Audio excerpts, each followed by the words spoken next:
नमस्कार, स्वागत है आपका दिल्ली एनसीआर दिन भर में आपके साथ। मैं हूं मुकेश गुप्ता। आइए बुलेटिन की शुरुआत करते हैं। सबसे पहले देख लेते हैं अभी तक की headlines. Rohini court blast case में दिल्ली पुलिस का खुलासा। डीआरडीओ वैज्ञानिक को क्या गिरफ्तार, पड़ोसी को मारने के लिए लगाया था विस्फोटक।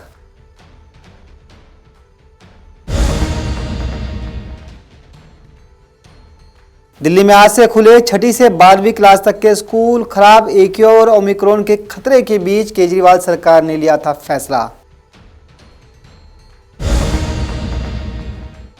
ठंड से ठिठुरा उत्तर भारत। दिल्ली में आज सीजन की सबसे ठंडी सुबह। शीतलहर को लेकर मौसम विभाग की चेतावनी।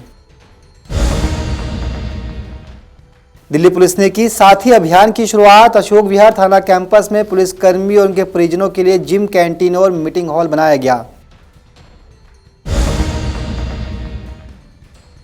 और दिल्ली पुलिस ने राजधानी में किया गोकशी का पर्दाफाश। 2 बदमाशों को मुठभेड़ के बाद किया गया गिरफ्तार। 6 गायों को सुरक्षित बचाया गया। अब खबरें विस्तार से। रोहिणी कोर्ट ब्लास्ट मामले में दिल्ली पुलिस ने डीआरडीओ के एक साइंटिस्ट को गिरफ्तार किया है। दिल्ली पुलिस आयुक्त राकेश अस्थाना ने प्रेस कॉन्फ्रेंस के दौरान कहा कि इस डीआरडीओ साइंटिस्ट ने अपने पड़ोसी को रोहिणी कोर्ट में ही ब्लास्ट के माध्यम से मारने के लिए पूरी साजिश रची थी। पुलिस का कहना है कि घटना वाले दिन ये शख्स वकील की ड्रेस में कोर्ट में 2 बैग के साथ एंटर हुआ और थोड़ी ही देर बाद एक बैग लेकर बाहर आ गया। इतना ही नहीं, शख्स ने बाइक पर रिमोट के माध्यम से कोर्ट में ब्लास्ट किया। 2 व्हीलर्स का जो एंटी थेफ्ट मैकेनिज्म है उसमें जो रिमोट यूज होता है, उस रिमोट को इस साजिश में यूज किया गया था। आईईडी के जो भी कंपोनेंट्स हैं, डेटोनेटर्स, एक्सप्लोजिव मटेरियल्स, उनको वहाँ जो डेब्री मिली उसमें से निकाल के एनालाइज किया गया। ये पाया गया कि इसमें जो एक्सप्लोजिव मटेरियल था उसका ब्लास्ट नहीं हुआ था, डेटोनेटर ही ब्लास्ट कर गया था। और इसमें जो भी आईडी था उसके अंदर स्क्रूज थे, नए टाइप के स्क्रूज, छोटे शार्पनेल्स। अगर वो ब्लास्ट होता और चार्ज मटेरियल में अगर ब्लास्ट होता तो उससे नुकसान ज़्यादा होने की संभावना थी। केवल डिटोनेटर में ब्लास्ट हुआ था। ये जो डिवाइस थी एक पर्टिकुलर टाइप के बैग में लाया गया था। वहाँ पे काले रंग का एक बैग था। उस बैग का इन्वेस्टिगेशन किया गया। बैग में एक पर्टिकुलर कंपनी का लोगो लगा हुआ था। उस कंपनी के लोगो के ऊपर से इन्वेस्टिगेशन किया गया ये बैग कहाँ से आया है। ये पता चला कि ये बैग जो कंपनी बनाती है वो बॉम्बे बेस्ड कंपनी है और यहाँ पे उस बैग का 2006 के आसपास उपयोग होने के बाद उसको यहाँ पे बंद कर दिया गया था, बट कंपनी एग्जिस्ट कर रही थी। तो उस पॉइंट पे भी काफ़ी डिटेल्ड इन्वेस्टिगेशन हुआ, रिवर्स इन्वेस्टिगेशन हुआ, फिर फॉरवर्ड इन्वेस्टिगेशन हुआ और ये पाया गया कि ये बैग के स्टॉकिस्ट अभी यहाँ पे हैं और इसका उपयोग किन लोगों ने किया है उनको आइडेंटिफाई किया गया। और ये एक बहुत बड़ा लिंक था जिसकी वजह से हम इस केस को तोड़ने में सफल हुए। फिर एंटी थेफ्ट मैकेनिज्म जो मैंने बताया कि 2 व्हीलर्स में यूज़ होता है, उसके जो डिस्ट्रीब्यूटर्स हैं उनकी भी इन्वेस्टिगेशन बहुत डिटेल की गई और उनकी इन्वेस्टिगेशन से भी हमें ये पता करने में आसानी हुई कि ये रिमोट जिससे इसको ब्लास्ट किया गया वो कहाँ से मिला था। अभी उस लाइन पे फर्दर इन्वेस्टिगेशन कंटिन्यू कर रहा है। थर्डली, वहाँ पे बैग में से कुछ फाइल्स और कोर्ट के जो मुकदमे होते हैं उसमें जो A5 साइज के पेपर्स यूज़ होते हैं वो रिकवर हुए थे। तो जो फाइल रिकवर हुई और जो पेपर्स रिकवर हुए उस फाइल को कहाँ बनाया गया था, कौन डिस्ट्रीब्यूटर्स हैं, कौन रिटेलर्स हैं, उनका भी बैकवर्ड इन्वेस्टिगेशन हुआ। और उस इन्वेस्टिगेशन से जब हमने आगे बढ़ना शुरू किया तो जो एक्यूज़ पकड़े गए हैं उनको लिंक करने में बहुत भारी सफलता मिली है। इन्वेस्टिगेशन में जब ये सारी चीज़ें करने के बाद एनालिसिस जो इलेक्ट्रॉनिक डेटा है उसका, सीसीटीवी फुटेजेस का, और जो मैंने अभी बताया, हमने नैरो डाउन किया एक पर्टिकुलर एक्यूज को। उनका नाम है भारत भूषण कटारिया।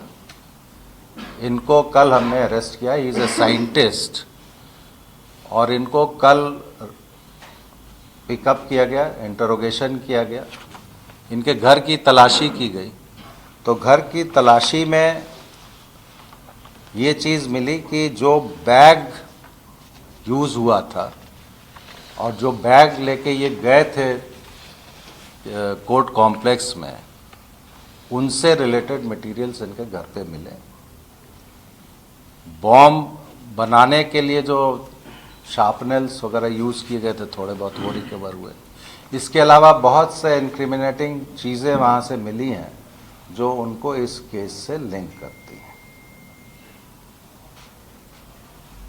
सीसीटीवी फुटेज का जो एनालिसिस किया गया उसमें बहुत क्लियरली दिखता है कि ये अपने साथ 2 बैग लेके आए थे और इन्होंने नॉर्मल रूट नहीं अपना के डिसीव करने के लिए डिफरेंट गेट से, एक बार एक गेट से एंट्री करके बाहर जाके फिर दोबारा दूसरे गेट से एंट्री करके एंटर हुए हैं। पहली जो एंट्री हुई है, इन्होंने वो अपने बैग्स, 2 बैग जो लाए थे वो एक पर्टिकुलर प्लेस पे रखते हैं, फिर बाहर जाते हैं, फिर डिफरेंट गेट से एंटर करते हैं और ये बैग लेके अंदर जाते हैं। कोर्ट रूम के अंदर ये जो बैग है उसमें से एक बैग वहाँ प्लेस करते हैं, निकाल के छोड़ देते हैं और दूसरा शोल्डर बैग लेके वापस चले जाते हैं। इनकी एंट्री 9:33 पे होती है और 10:35 पे ये after the blast court room से नहीं, कोर्ट प्रेमाइसेस से बाहर निकल जाते हैं। सीसीटीवी फुटेजेस में जो सीक्वेंस डेवलप हुआ है वो इस चीज़ को इस्टेब्लिश कर रहा है। तो इतने एविडेंस के ऊपर जो प्राइमा फेसाई हमको इनका इन्वॉल्वमेंट दिखाई दिया, उसके हिसाब से इनको डिटेन किया गया है, अरेस्ट किया गया है। अभी इनका कस्टोडियल इंटरोगेशन चल रहा है। अब फर्दर इन्वेस्टिगेशन में जो चीज़ें निकलेंगी फिर हम आपको बताएंगे। इन ब्रीफ जो अभी तक मोटिव दिखाई दे रहा है वो इनका कोई प्रोट्रैक्टेड लीगल बैटल्स इनको लड़नी पड़ रही हैं और जिन एडवोकेट के साथ इनका ये बैटल चल रही है, परहैप्स उनको डैमेज करने के विचार से ये चीज़ की गई थी और ये बैग वहाँ प्लान किया गया था जहाँ ये एडवोकेट बैठे थे, उनके पीछे इसको रखा गया था। ये खुद साइंटिस्ट है लेकिन कोर्ट प्रेमाइसेस में वकील जो काले रंग का कोट और पैंट पहनते हैं वो पहन के आए थे और ये कपड़े भी इनके घर से रिकवर किए गए। राजधानी दिल्ली में बढ़ती ठंड, कोरोना और ओमिक्रॉन के बीच दिल्ली के स्कूल आज एक बार फिर से खुल गए हैं। आपको बता दें कि दिल्ली सरकार के एक आदेश के बाद राजधानी दिल्ली में 6ठी से 12वीं तक की क्लासेस शुरू हो गई है। अब आपको दिखाते हैं कि स्कूलों में आज बच्चों का पहला दिन कैसा रहा। राजधानी दिल्ली में आज से 6 से 12 तक की क्लासेस के लिए एक बार फिर स्कूल खुल गए हैं। शिक्षा निदेशालय ने शुक्रवार को सभी स्कूलों को कहा कि एयर क्वालिटी कमीशन ने क्लास 6 और इससे आगे की क्लासेस के लिए स्कूलों में फिजिकल क्लासेस फिर से चलाने की इजाजत दे दी है। इसे देखते हुए सभी सरकारी स्कूल, सरकारी सहायता प्राप्त school, private school, NDMC school, तीनों एमसीडी के स्कूल और कैट बोर्ड के स्कूल 18 दिसंबर से 6 और इससे आगे की क्लासेस के लिए फिर से खोल दिए जाएंगे। निदेशालय ने सभी स्कूलों को कहा है कि वे ये जानकारी सभी students, staff members, school management committee के मेंबर्स और पेरेंट्स को जल्द पहुंचाएं। इस फैसले के बाद एक बार फिर स्कूलों में राहत देखने को मिली है।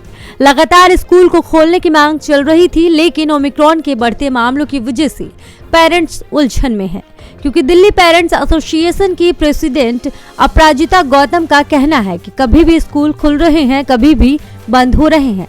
आज के दिन में पेरेंट्स ओमिक्रॉन के बढ़ते केस से परेशान हैं। दिल्ली सरकार ने पहले सर्दियों के बाद स्कूल को खोलने को कहा था, मगर फिर भी अगले दिन ही स्कूल खोले जा रहे हैं। सरकार फैसले तुरंत ले रहे हैं, जबकि उसे इंतजार करना चाहिए, क्योंकि कुछ दिन बाद ही विंटर ब्रेक होने वाला है। उन्होंने कहा 30% पेरेंट कह रहे हैं कि स्कूल अभी खुलने चाहिए, मगर इनमें से भी आधे बसों के न होने से बच्चों को स्कूल नहीं भेज पा रहे हैं। बता दें कि स्कूल खोलने को लेकर कुछ तर्क दिए गए हैं। उनमें ये कहा गया है कि करीब 2 सालों से बच्चे स्कूल नहीं जा रहे हैं, जिसकी वजह से बच्चों में तनाव दिखने के साथ उनकी पढ़ाई पर बुरा असर पड़ रहा है। काफी संख्या में ऐसे बच्चे हैं जो ऑनलाइन एजुकेशन का लाभ नहीं उठा पाते, क्योंकि उन्हें कनेक्टिविटी में समस्या आती है। स्कूलों के एकेडमिक प्रोग्राम के अनुसार बच्चों को साल में 220 दिन क्लासेस देनी होती है। स्कूलों के बंद रहने से बच्चों की फिजिकल, मेंटल और इमोशनल ग्रोथ प्रभावित हो रही है। ब्यूरो रिपोर्ट, नवोदय टाइम्स, नई दिल्ली। राजधानी दिल्ली सहित पूरे उत्तर भारत में सर्दी का सितम देखा जा रहा है। इतना ही नहीं, राजस्थान के चूरू में तो तापमान 0 डिग्री सेल्सियस से भी नीचे चला गया है। तो वहीं दूसरी तरफ मौसम विभाग ने आने वाले दिनों में राजधानी दिल्ली में भी ठंड को लेकर अलर्ट जारी किया है। देखिए खास रिपोर्ट। देश की राजधानी दिल्ली समेत उत्तर भारत के ज्यादातर इलाकों में ठंड का सितम बढ़ गया है। राजस्थान के चूरू में पारा 0 डिग्री सेल्सियस तक गिर गया है। वहीं राज्य के कुछ जिलों में आज से शीतलहर की चेतावनी भी जारी की गई है। मौसम विभाग के अनुसार दिल्ली का न्यूनतम तापमान 7 डिग्री सेल्सियस दर्ज किया गया। मौसम विभाग का पूर्वानुमान है कि दिल्ली में रविवार तक पारा 5 डिग्री सेल्सियस तक पहुंच सकता है। पर्वतीय राज्यों में बर्फबारी से भी मैदानी इलाकों में ठंड पड़ी है। मौसम विभाग के मुताबिक शुक्रवार को न्यूनतम तापमान सामान्य के बराबर 7.7 डिग्री सेल्सियस व अधिकतम तापमान सामान्य से 2 कम 20.4 डिग्री सेल्सियस रिकॉर्ड किया गया। दिन का पारा लुढ़कने की वजह से ठंड बढ़ गई है। वहीं दिल्ली का लोधी रोड इलाका 6.1 डिग्री सेल्सियस के साथ सबसे ठंडा इलाका रिकॉर्ड हुआ। इसके अलावा आया नगर का न्यूनतम पारा 6.6, गुरुग्राम का 7.8 व नोएडा का न्यूनतम तापमान 10.2 डिग्री सेल्सियस रिकॉर्ड किया गया। स्काईमेट वेदर के प्रमुख मौसम विज्ञानी महेश पलावत के अनुसार उत्तरी दिशा से आने वाली सर्द हवाओं के कारण लगातार सर्दी बढ़ रही है। अगले 2 दिनों के भीतर तेजी से पारा लुढ़केगा और शीतलहर दर्ज होने की संभावना है। इससे सर्दी का एहसास और बढ़ जाएगा। वहीं केंद्रीय प्रदूषण नियंत्रण बोर्ड के मुताबिक दिल्ली का AQI 329 दर्ज किया गया। दिल्ली के बाद सबसे खराब हवा गुरुग्राम की 316 AQI के साथ बेहद खराब रही। वहीं दिल्ली NCR में ग्रेटर नोएडा का AQI 222 आंकड़े के साथ सबसे कम रिकॉर्ड हुआ है। ब्यूरो रिपोर्ट, नवोदय टाइम्स, नई दिल्ली। उत्तर पश्चिमी जिले में दिल्ली पुलिस ने जवानों के लिए साथी नाम से कैंपेन शुरू की है। इस कैंपेन के तहत थाना अशोक विहार परिसर में पुलिस कर्मी और उनके परिजनों के लिए कुछ खास सुविधाएं देनी शुरू कर दी गई है। इन सुविधाओं में थाना कैंपस के अंदर ही मीटिंग, जिम, हॉल, लाइब्रेरी सहित कुछ ऐसी चीज़ें यहाँ पे स्थापित की गई है जिनसे न सिर्फ जवानों को बल्कि जवानों के परिजनों को भी काफ़ी कुछ फ़ायदा मिलने वाला है। आपको दिखाते हैं इस अभियान के शुरू होने के बाद अब थाना अशोक विहार का कैंपस कैसा नजर आ रहा है। उत्तरी पश्चिमी जिले में पुलिस ने पुलिस वेलफेयर के लिए साथी नाम से एक अभियान की शुरुआत की है। अशोक विहार थाना कैंपस में ही पुलिस कर्मियों और उनके परिजनों के लिए जिम, कैंटीन और मीटिंग हॉल बनाया गया है, जिसका उद्घाटन शुक्रवार को special CP law and order Dipendra Pathak ने किया। पुलिस कर्मियों के लिए मनोरंजन की व्यवस्था के साथ ही लाइब्रेरी भी यहां बनाई गई है। दिल्ली में पहली बार किसी जिले में पुलिस कर्मियों के मनोरंजन और उनके बेहतर स्वास्थ्य के लिए इस तरह के अभियान के तहत वेलफेयर कॉम्प्लेक्स की शुरुआत की गई। पुलिस कर्मियों की जॉब पूरी तरह से तनाव भरी होती है। पूरे दिन आपराधिक घटनाओं पर लगाम लगाने के लिए पुलिसकर्मी काम करते हैं। सुरक्षा व्यवस्था बनाए रखने के लिए पुलिसकर्मी अपनी ड्यूटी में लगे रहते हैं। इन तमाम समस्याओं को ध्यान में रखते हुए उत्तरी पश्चिमी जिले में साथी अभियान की शुरुआत की गई। जो विजिटर्स आते हैं उनको ध्यान में रखते हुए ये जो चाहे भोजन की व्यवस्था का जो आज अनावरण हुआ है वो या लाइब्रेरी का हुआ है या कैंटीन का हुआ है वो उसका एक नमूना है और ये पैन दिल्ली लेवल पर ये चल रहा है।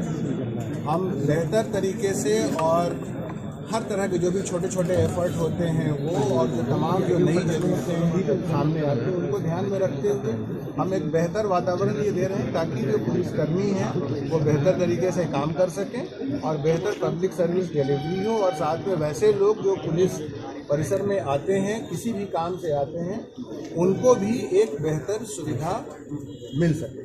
सर क्या इसी तरह पे और भी जगहों पर इस तरीके की शुरुआत की जाएगी और जिलों में भी? हाँ बिल्कुल, बहुत जगह हर जगह अपने तरह तरह के इनिशिएटिव्स लिए जा रहे हैं और बिल्कुल ये किया जाएगा। ये पैन दिल्ली एफर्ट है। दिल्ली पुलिस की एक खूबसूरत पहल इसको कहा जा सकता है। निश्चित रूप से ये एक अच्छी पहल है। इस कार्यक्रम में special CP law and order Dipendra Pathak बतौर मुख्य अतिथि मौजूद रहे। उन्होंने इस पुलिस वेलफेयर कॉम्प्लेक्स का उद्घाटन किया। उत्तरी पश्चिमी जिले की डीसीपी उषा रंगनानी ने इस कार्यक्रम की पूरी प्लानिंग करते हुए वेलफेयर कॉम्प्लेक्स की शुरुआत की है। दिल्ली से नवोदय टाइम्स के लिए शहजादा हाशमी की रिपोर्ट। दिल्ली पुलिस के स्पेशल स्टाफ ने दिल्ली के बाहरी जिले में डेयरी चलाने की आड़ में गोकशी जैसी शर्मनाक काम करने वाले 2 लोगों को मुठभेड़ में धर दबोचा है। पुलिस ने इनके पास से गाय, बछड़े और इसके साथ ही गोकशी में इस्तेमाल होने वाले औजारों को भी बरामद किया है। आपको दिखाते हैं कि पुलिस ने इस पूरी कार्रवाई को कैसे अंजाम दिया। दिल्ली पुलिस ने गौकशी का पर्दाफाश करते हुए 6 गायों का रेस्क्यू करने में कामयाबी हासिल की है। पुलिस ने डेयरी के नाम पर गौकशी करने वाले 2 बदमाशों को भी मुठभेड़ के बाद धर दबोचा है। इनके पास से पुलिस ने 2 गाय, 4 बछड़े, बेहोशी के इंजेक्शन, गौकशी के औजार और हथियार बरामद किए हैं। बीती रात बाहरी उत्तरी जिला के स्पेशल स्टाफ ने गुप्त सूचना मिलने पर सेक्टर 35 रोहिणी के पास ये कार्रवाई की और 2 लोगों को मुठभेड़ के बाद गिरफ्तार किया है जो गौकशी करने आए थे। पकड़े गए आरोपियों की पहचान शाहजहां निवासी नरेला और ललित निवासी राजनगर बेगमपुर के रूप में हुई है। बीती रात बाहरी उत्तरी जिले की पुलिस ने गौहत्या में शामिल 2 व्यक्तियों को गिरफ्तार किया है। एक का नाम शाहजहां है और दूसरे का नाम ललितपाल है। ये लोग एक लावारिस गाय को देखकर बेहोशी का इंजेक्शन लगा दिया करते थे और जब गाय बेहोश होने वाली होती थी तो उसे सुनसान जगह पर ले जाके काट दिया जाता था। इनके पास से बेहोशी का एक इंजेक्शन, गाय काटने के औजार, एक पिस्तौल, कुछ असला और एक गाय जिसको कि बेहोशी का इंजेक्शन दिया जा चुका था और जिसे ये काटने वाले थे, ये बरामद हुए हैं।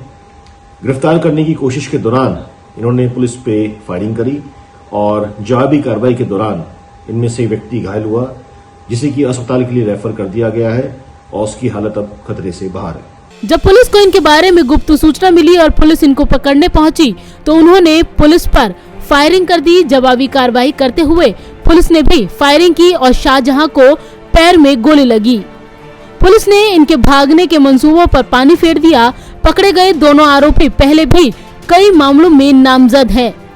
फिलहाल पुलिस ने सभी गायों को सुरक्षित बचाते हुए दोनों आरोपियों को हिरासत में ले लिया है और पूछताछ कर इनसे जुड़े बाकी लोगों की तलाश कर रही है।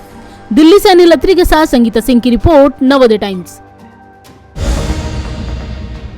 तो दिल्ली एनसीआर दिन भर के इस बुलेटिन में फिलहाल के लिए इतना ही। मुझे दीजिए इजाजत। नमस्कार।